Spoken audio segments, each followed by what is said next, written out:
Question number 11 দিছে ইয়াত √2, √8, √18, √32 সমান্তৰ পংক্তিটোৰ সাধাৰণ অন্তৰ অপশ্যন 4টা দিয়া আছে। প্ৰথমটোত কৈছে যে 2, 4, 6, 8 সমান্তৰ পংক্তিটোৰ সাধাৰণ অন্তৰতকৈ ডাঙৰ। বি অপশ্যনত কৈছে √32, √18, √8 সমান্তৰ পংক্তিটোৰ সাধাৰণ অন্তৰৰ লগত সমান। চিত কৈছে √50, √98, √162 সমান্তৰ পংক্তিটোৰ সাধাৰণ অন্তৰৰ সৈতে সমান। আৰু ডি অপশ্যনত কৈছে যে 1/√2, 0, -1/√2 সমান্তৰ পংক্তিটোৰ সাধাৰণ অন্তৰতকৈ ডাঙৰ। এতিয়া আমি গোটেইকেইটা সাধাৰণ অন্তৰকেইটা উলিয়াই ল'বলৈ তেতিয়া আমি গম পাম। ফাৰ্ষ্ট যিটো কুৱেশ্যন দিছে সেই কুৱেশ্যনটোত কি আছিলে √2, √8 এনেদৰে আছে। গতিকে ইয়াৰ সাধাৰণ অন্ত কেনেকৈ কৰিম √8ৰ পৰা কি কৰিব লাগিব √2 মাইনাছ কৰি দিব লাগিব। তেতিয়াহ'লে √8 মাইনাছ √2 কৰিলে আমি কি পাম আমি √8ক যদি ভাঙি দিওঁ তেতিয়াহ'লে আমি পাম 2√2 মাইনাছ √2 অৰ্থাৎ আনচাৰ কি আহিব √2। মেইন কুৱেশ্যনটোৰ কাৰণে যি সমান্তৰ পংক্তি সেইটো কি আছিলে √2 ওলালে। এতিয়া বি অপশ্যনত কৈছে 2, 4, 6 ইয়াত সমান্তৰ পংক্তি কি আহিব ইয়াত আমি গম পাইছোঁ 4ৰ পৰা 2 মাইনাছ কৰি দিয়াৰ লগে লগে আনচাৰ কি আহি যাব ইয়াত 2 আহি গ'ল। ঠিক আছে, ইয়াত কৈছিলে এই সাধাৰণ অন্তৰতকৈ ডাঙৰ, কিন্তু ইয়াতকৈ ডাঙৰ হয় জানো এইটো ডাঙৰ নহয়, এইটো সৰুহে। গতিকে এই অপশ্যনটো নহয়। তাৰপিছতো কৈছে √32, √18 এই সমান্তৰ পংক্তিৰ লগত মানে ইয়াৰ সাধাৰণ অন্তৰৰ লগত সমান বুলি কৈছে। এতিয়া এইটো কৰি চাওঁ। এইটো দেখা দেখি ডাঙৰ পৰা সৰুলৈ কৈছে, এইটো যিহেতু ডাঙৰ পৰা সৰুলৈ কৈছে গতিকে এইটো ওলোটা হ'ব। ইয়াত যিহেতু ডাঙৰ হৈছে ইয়াত ক্ৰমান্বয়ে বাঢ়ি গৈছিলে ডাঙৰ হৈ গৈ আছিলে, কিন্তু ইয়াত কি হৈছিলে সৰু হৈ গৈছে। গতিকে এইটোতো নহয়, আমি দেখা দেখি ওলাই আছোঁ। হ'লেও কৰি চাওঁ কি আহিব √18 মাইনাছ √32। √18 যদি আমি ভাঙিবলৈ যাওঁ তেতিয়াহ'লে আমি পাই যাম 3√2 মাইনাছ 32 ভাঙিলে কি পাই যাম 4√2। এইটো মাইনাছ কৰিলে কি পাম -√2। গতিকে এইটো অপশ্যনো নহয়। চি অপশ্যনত কৈছে √50, √98 এনেদৰে আছে। এইটো কৰি চাওঁ ইয়াৰ সাধাৰণ অন্ত কি আহিব চাওঁ। √98 মাইনাছ √50 কৰিবলৈ গ'লে আমি পাই যামগৈ 98ৰ কাৰণে আমি পাই যাম 7√2 মাইনাছ 50ৰ কাৰণে পাই যাম 5√2। অৰ্থাৎ কি আহি যাব এইটোত 2√2 আহিব। এই কুৱেশ্যনটো কি কৈছিলে ইয়াৰ লগত সমান বুলি কৈছিলে, ইয়াৰ লগতো সমান নহয়। গতিকে অপশ্যন কি আহিব ডি আহিব। আমি গম পালোঁৱেই, হ'লেও কৰি দেখুৱাই দিছোঁ। ইয়াত যদি সাধাৰণ অন্ত উলিয়াবলৈ যাওঁ তেতিয়াহ'লে কি পাম 0 মাইনাছ 1/√2 অৰ্থাৎ কি পাই যাম -1/√2। আৰু মেইন কুৱেশ্যনটোত আছিলে কি √2 ইয়াতকৈ এইটো ডাঙৰ হয়নে ইয়াত কি ডাঙৰ হয় বুলি কৈছে, গতিকে এইটো শুদ্ধ হয়। সেয়ে option D is correct answer. ঠিক আছে, নেক্সট কুৱেশ্যন নম্বৰ 12 কৈছে এটা ত্ৰিভুজৰ ভূমি 10% বঢ়াই দিয়া হ'ল আৰু উন্নতি 10% হ্ৰাস কৰা হ'ল, গতিকে ত্ৰিভুজটোৰ নতুন কালি কি আহিব। এই কুৱেশ্যন আমি কৰি চাওঁ। ইয়াত অপশ্যনকেইটা দিছে। এই অপশ্যন কৈছে একেই থাকিব বুলি কৈছে, ইয়াত কৈছে 1% হ্ৰাস হ'ব, 10% বাঢ়িব আৰু 11% বাঢ়িব বুলি কৈছে। আমি অংকটো কৰি চাওঁ। আমি ত্ৰিভুজৰ যিটো কালি সূত্ৰ, ত্ৰিভুজৰ কালি সূত্ৰটো কি হয় আমি জানো যে ত্ৰিভুজৰ কালি সূত্ৰটো হৈছে হাফ ইনটু বি এই যে আমি ফৰ্মুলাটো জানো। কিন্তু ইয়াত কৈছে যে 10% বৃদ্ধি কৰিব লাগিব। কি বৃদ্ধি কৰিবলৈ ভূমি বৃদ্ধি কৰিব লাগিব। তেতিয়াহ'লে নতুন যিটো আমি ভূমি পাম তাৰ ঠাইত আমি লিখিব পাৰিম যে বি প্লাছ 10% অফ বি। ঠিক আছে, তেতিয়াহ'লে 10% অফ বি যদি আমি বৃদ্ধি কৰোঁ তেতিয়াহ'লে বি মান কি আহি যাব আমি কৈ চাওঁ। এইটো বি আহিলে বি প্লাছ 10% মানে কি হয় 100/10 হয় ইনটু বি। এটা যদি আমি লসাগু লওঁ তেতিয়াহ'লে কি পাম 100 পাম। বি ইনটু 100 কৰিলে 100 বি আৰু এইফালে 10 বি অৰ্থাৎ কিমান আহিব 110 ইনটু বি আহি যাব। গতিকে বিৰ মান বিৰ ঠাইত আমি কি লিখি দিমগৈ এই মানটো বহাম 110 b/100 বহাম। আৰু এইচৰ মান কি বুলি কৈছে 10% হ্ৰাস কৰিব লাগে বুলি কৈছে। আৰু হ্ৰাস কৰাৰ লগে লগে তাৰ মানটো ইয়াৰ দৰে একে হৈ যাব। কি পামগৈ তাত 10% মাইনাছ কৰি দিলে কিমান পাম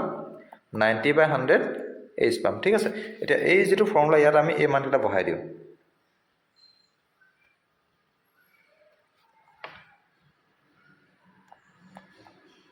হাফ ইনটু বি এছ আমি ফৰ্মুলাটো জানো কিন্তু আমি বহাম কি হাফ ইনটু বি বি মানে কি পাইছিলোঁ 110 বি বাই 100 আৰু এইচৰ ঠাইত আমি কি লিখি দিমগৈ 90 এইচ বাই 100 এতিয়া এইখিনিত যদি আমি কাটকুট কৰিবলৈ যাওঁ তেতিয়াহ'লে কি পাম এই 0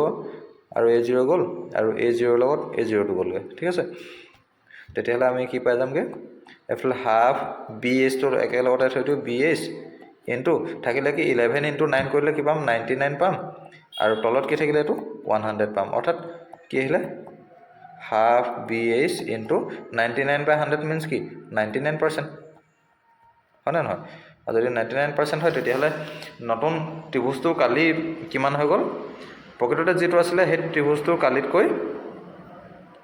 99% অৰ্থাৎ 1% এটা হ্ৰাস হৈ গ'ল -1% হ'ল নাই গতিকে ইয়াৰ শুদ্ধটো কি আহিব অপশ্যন বিত আছে 1% হ্ৰাস হ'ব গতিকে option B is correct answer question number 13 ইয়াত কৈছে যে আৰ বিন্দুটোৱে এ বি ৰেখাখণ্ডক এনেদৰে ভাগ কৰিছে যাতে A R is equal 3/4 A B হয় আৰে এ বিক ভাগ কৰা অনুপাতটো হ'ব এতিয়া কি বুলি কৈছে যে আৰ বিন্দুটোৱে এ বি ৰেখাখণ্ডক এনেদৰে ভাগ কৰিছে ধৰি ল'লোঁ এ বি এনেদৰে ৰেখা এডাল আছে এ বি মাজতে আৰ বুলি বিন্দু এটা আছে ধৰি ল'লোঁ এইটো আৰ বিন্দুটো হৈ গ'ল এই আৰ বিন্দুটোৱে কেনেদৰে ভাগ কৰিছে A R equal 3/4 A B অৰ্থাৎ লিখি লওঁ A R is equal 3/4 A B আমি যদি এইটো এনেদৰে ভাগ কৰি দিওঁ A R by A B কৰি দিওঁ এ আৰ বাই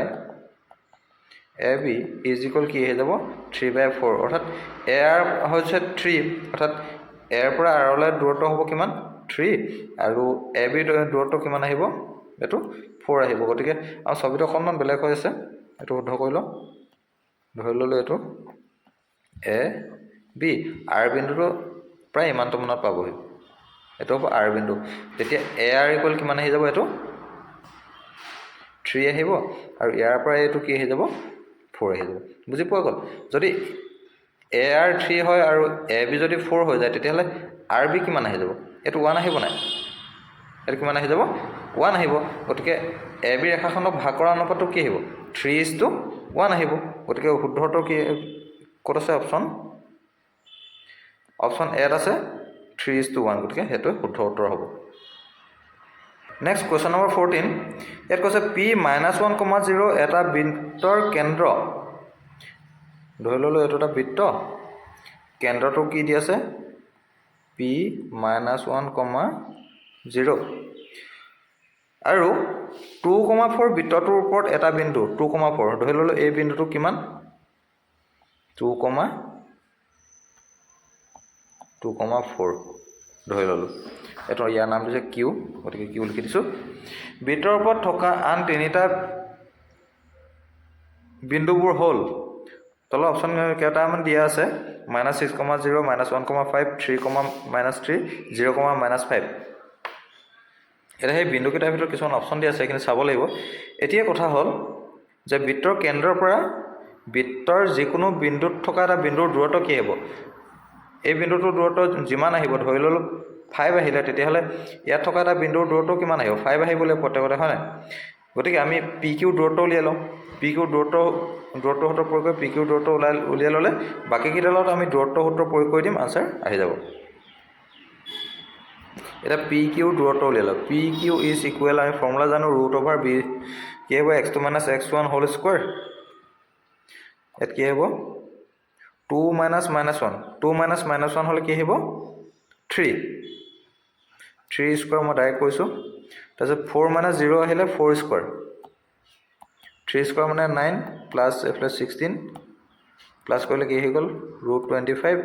অৰ্থাৎ 5 আনচাৰ কি আহিব 5 আহিবলৈ গতিকে এই যিটো কেন্দ্ৰ আছে পি এই পিৰ পৰা এই প্ৰত্যেকটো বিন্দুৰ সৈতে দূৰত্ব আমি উলিয়াম দূৰত্ব যদি সমান হয় তেতিয়াহ'লে উত্তৰটো শুদ্ধ হ'ব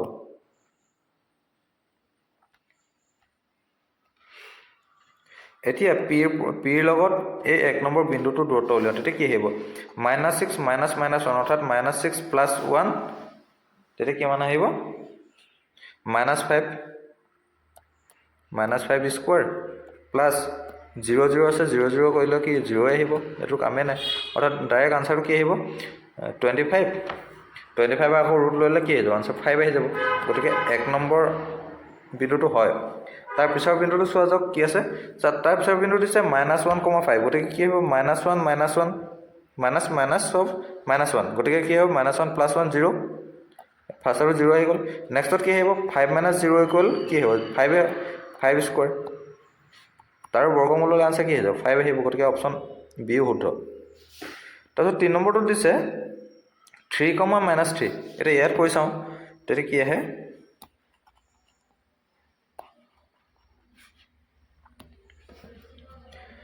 3 - -1 তেতিয়া কি মানে 4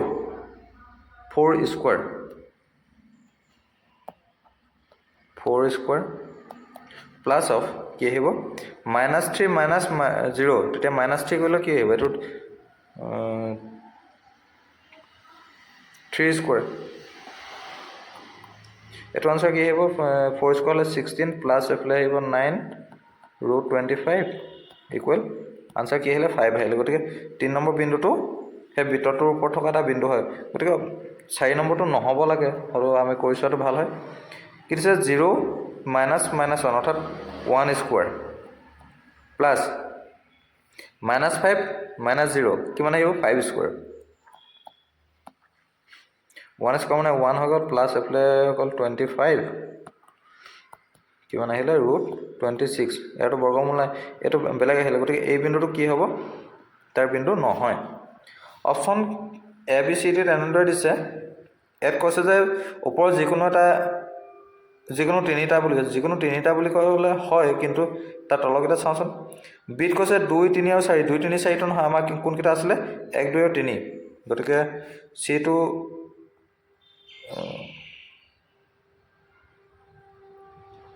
গতিকে বি অপশ্যনটো নহয় চি অপশ্যনটো কৈছে 1 2 আৰু 3 অনলি মানে 1 2 আৰু 3 হয় বুলি কৈছে 1 2 3 হয় ডি অপশ্যন কৈছে 1 2 আৰু 4 এইটোতো নহয় অপশ্যন চি শুদ্ধ হ'ব অপশ্যন এইটোত নহয় কাৰণ ইয়াত যিকোনো তিনিটা বুলি কৈছে যিকোনো তিনিটা বুলি ক'লে কথাটো নহ'ব গতিকে অপশ্যন কি হ'ব চি শুদ্ধ উত্তৰ কুৱেশ্যন নম্বৰ 15 কৈছে বৃত্তৰ আটাইতকৈ দীঘল জিয়াদলক কি বুলি কোৱা হয় এইটো আমি সকলোৱে জানো বৃত্তৰ আটাইতকৈ দীঘল জিয়াদলক কি বুলি কোৱা হ'ব ব্যাস বুলি কোৱা হ'ব কুৱেশ্যন নম্বৰ 16 ইয়াত দিছে যদি 5x = sec θ আৰু 5/x = tan θ হয় তেন্তে 5 × x² - 1/x² মান কিমান হ'ব সেইটো আমি উলিয়াই ল'ব লাগিব ফাৰ্ষ্ট দিছে 5x = sec θ ঠিক আছে ইয়াক যদি আমি স্কোৱাৰ কৰি দিওঁ তেতিয়াহ'লে কি আহি যাব এফালে স্কোৱাৰ কৰিলে 25x² আহিব আৰু সোঁহাতে কি আহিব sec² θ আহিব এইটো ইকুৱেশ্যন নম্বৰ 1 বুলি ধৰি ল'লোঁ সাপোজ এইটো ইকুৱেশ্যন নম্বৰ 1 নেক্সট কৈছে যে 5/x = tan θ ইয়াকো যদি আমি স্কোৱাৰ কৰি দিওঁ তেতিয়াহ'লে কি আহিব 25/x² = tan² θ আহিব ঠিক আছে এতিয়া এইটো ইকুৱেশ্যন নম্বৰ 2 দিলোঁ এতিয়া আমি যদি ইকুৱেশ্যন নম্বৰ 1 পৰা 2 মাইনাছ কৰি দিওঁ তেতিয়াহ'লে আমি কি পাম আমি কৰি চাব লাগিব ইকুৱেশ্যন 1 আৰু 2 আমাৰ ইম্পৰ্টেণ্ট যিকেইটা সেইকেইটা আমি থৈ এইকেইটা মোহাৰি দিছোঁ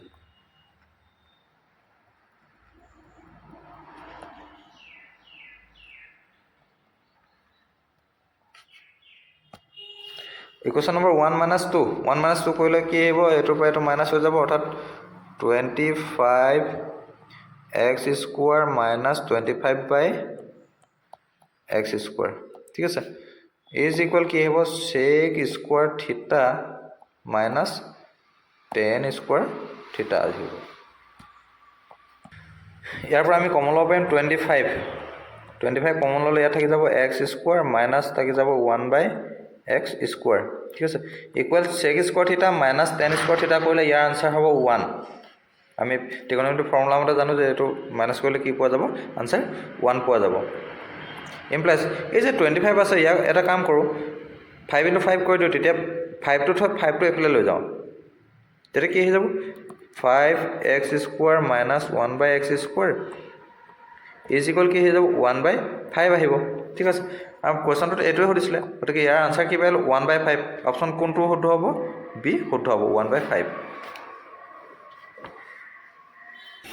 কুৱেশ্যন নম্বৰ 17 ইয়াত কৈছে যে কিউ বিন্দুৰ পৰা এটা বৃত্তৰ স্পৰ্শকডালৰ দৈৰ্ঘ্য 24 চেণ্টিমিটাৰ আৰু বৃত্তটোৰ কেন্দ্ৰৰ পৰা কিউ বিন্দুৰ দূৰত্ব হৈছে 25 চেণ্টিমিটাৰ ধৰি ল'লোঁ এইটো বৃত্ত ইয়াৰ স্পৰ্শক এইডাল এই বিন্দুটোৰ নাম কৈছে কিউ কেন্দ্ৰটো নাই দিয়া কেন্দ্ৰ মানটো অ' ধৰি লৈছোঁ এইটো পি ধৰি ল'লোঁ ইয়াত কি হৈছে স্পৰ্শকডালৰ দৈৰ্ঘ্য 24 চেণ্টিমিটাৰ গতিকে এইটো 24 আহিব আৰু কেন্দ্ৰৰ পৰা দূৰত্ব কৈছে 25 চেণ্টিমিটাৰ আমাক লাগে বৃত্তটোৰ ব্যাসাৰ্ধ অৰ্থাৎ এইটো লাগে আমি এই কোণটো 90 ডিগ্ৰী আমি জানো গতিকে পাইথাগোৰাছৰ সূত্ৰ লগাই দিলে কি হৈ যাব O' P square plus P Q square is equal কি হৈ যাব অ' কিউ স্কোৱাৰ হৈ যাব ঠিক আছে মান বহাই দিয়া অ' পি মান আমি নাজানো অ' পি থাকিবলৈ দিয়া ইকুৱেল অ' কিউ মান কিমান 25 স্কোৱাৰ এইটো পি কিউটো ডাইৰেক্ট সোঁহাতে লৈ গৈছোঁ মাইনাছ হৈ যাব পি কিউৰ মান কিমান হয় 24 স্কোৱাৰ হৈ গ'ল 25 স্কোৱাৰ মানে কিমান 625 মাইনাছ আৰু 24 স্কোৱাৰ হ'লে কি আহিব 576 ইয়াৰ পিছত মই ওপৰত কৰি দিছোঁ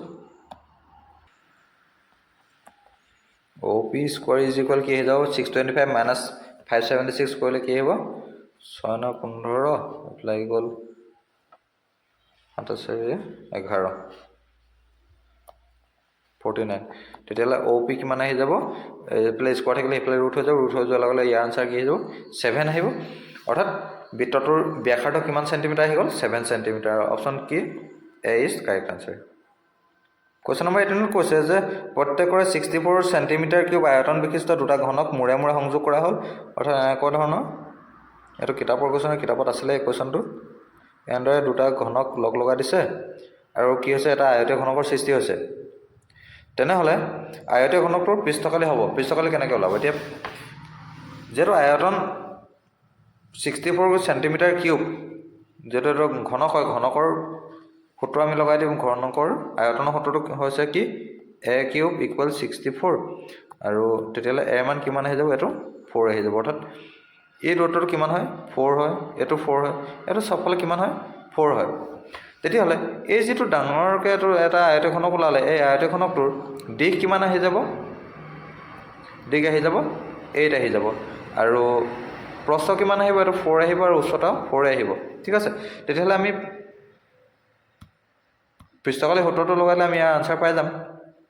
আয়তীয় ঘনকৰ পৃষ্ঠকালি সূত্ৰটো কি 2 into l b plus b h plus h l আমি মান বহাই দিওঁ 2 ইনটু এল বি এল কিমান হয় 8 ইনটু 4 মই ডাইৰেক্ট কৈছোঁ 8 4 গুণ কিমান 32 তাৰপিছত বি এইচ 4 4 গুণ কিমান হয় 16 এইচ এল এইটো এইচ আকৌ এইটো এল আহিলে অৰ্থাৎ কিমান 4 গুণ কিমান আহিব 32 আহিব 2 ইনটু এইকেইটা যোগ কৰিলে কি পাম 2 2 4 4 6 10 10 1 কৰিলে এইফালে হৈ গ'ল 4 5 6 7 8 80 2 ইনটু 80 অৰ্থাৎ কিমান আহিব 160 ক'ত আছে 160 অপশ্যন এত আছে 160 চেণ্টিমিটাৰ স্কোৱাৰ গতিকে এইটোৱে শুদ্ধ উত্তৰ কুৱেশ্যন নম্বৰ 19ত কৈছে ঊৰ্ধ্বক্ৰমত সজোৱা তথ্যৰাজি 25, 30, x plus 30, 35 plus x 40 plus xৰ মধ্যমা 35 হ'লে xৰ মান হ'ব এটা মধ্যমা বুলি কোৱা আছে ইয়াত কেইটা আছে 1 2 3 4 5 যদিহে 5টা থাকে তেতিয়াহ'লে ইয়াৰ মধ্যমা কি হয় 3 নম্বৰ স্থানত থকাটো আহিব +1 ডিভাইডেড বাই 2 কৰিলে কিমান হয় 3 আহিব নাই গতিকে 3 নম্বৰ পজিশ্যনত কি আছে 3 নম্বৰ পজিশ্যনত আছে x প্লাছ 30 আৰু তাৰ মান কিমান কৈছে 35 বুলি কৈছে এইটো 30 ইফালে মাইনাছ কৰিলে কি হ'ব x ইকুৱেল 5 আহিব আনচাৰ কোনটো হ'ব অপশ্যন বি আনচাৰ কি আহিব 5 আহিব নেক্সট কুৱেশ্যন নম্বৰ 20 এটা লুডু গুটি এবাৰ মাৰিলে 2তকৈ ডাঙৰ মৌলিক সংখ্যা পোৱাৰ সম্ভাৱিতা হ'ব